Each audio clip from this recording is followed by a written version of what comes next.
They grab your attention. They speak to you. Sometimes they flash at you. These signs sell our products, which ideally boosts our economy and provides more jobs. Yet, while businesses compete to attract our view, their signage can also obscure it. Well, it's definitely a balancing act to do that, and it is important to have the advertising, but also maintain that beauty. Cities can be very protective of their landscape. St. George is one example. It's not only a gateway to Utah from Nevada and California, but a warm weather haven for northern Utahns. About 7 years ago, St. George worked to beautify a corridor on the north end of the city with trees along I-15. But as the trees grew, they began to block the view of the billboards. The billboard company wanted the trees removed. We weren't happy about it. You want to keep that beauty, and vegetation adds a lot, especially against the red rock, and you see the green trees, and it really makes an impact as you drive into that area. And so to remove it was really going to make it very stark. Taking out a 1,200-foot-long strip of trees would have cost St. George nearly $100,000. So the city and the business struck a compromise. The trees will stay, but the signs will shoot up another 20 feet. The council decided that they would rather have that softscape there and take the hit of having taller signs there, unfortunately, than having to remove that, just have bare rock, a chain link fence, and a freeway. The issue of billboards is one that concerns other Utah cities as well. Salt Lake City is now considering limitations on electronic billboards along roadways. Mayor Ralph Becker says they are a dangerous distraction to drivers. And there's concern about the bright lights flashing too close to homes.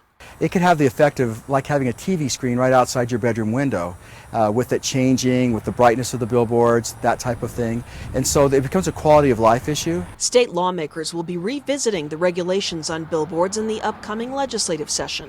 I would like to see us come up with a bill that deals with digital billboards, where they could be located so that the billboard companies do have that opportunity to do that, and where they wouldn't be, where they shouldn't be located, where they would have a negative impact on the community and on the residents around that billboard. Senator Steve Urquhart will sponsor that legislation and is working now with all the interested parties to determine what that bill will include. In some cities, if they had their way, there wouldn't be any outdoor advertising, and you probably have some billboard companies, if they had their way, then the billboards could be huge and very bright and very tall, and so we just need to sit people in a room and figure out, okay, what's the best way that they can advertise, that they can utilize their property, but that it's done in such a way that it doesn't cause too many issues away from the property.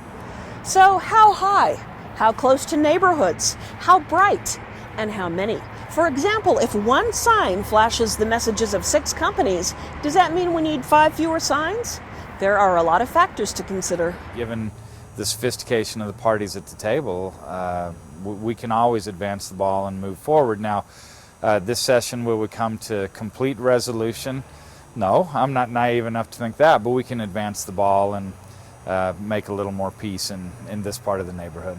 We certainly want to allow billboard companies to advertise. In a lot of cases, they advertise their own businesses for people along the freeway to stop and spend their money in St. George.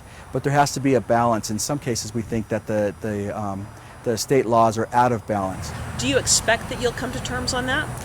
I'm very hopeful that we can, this session, come up with something. We'll see.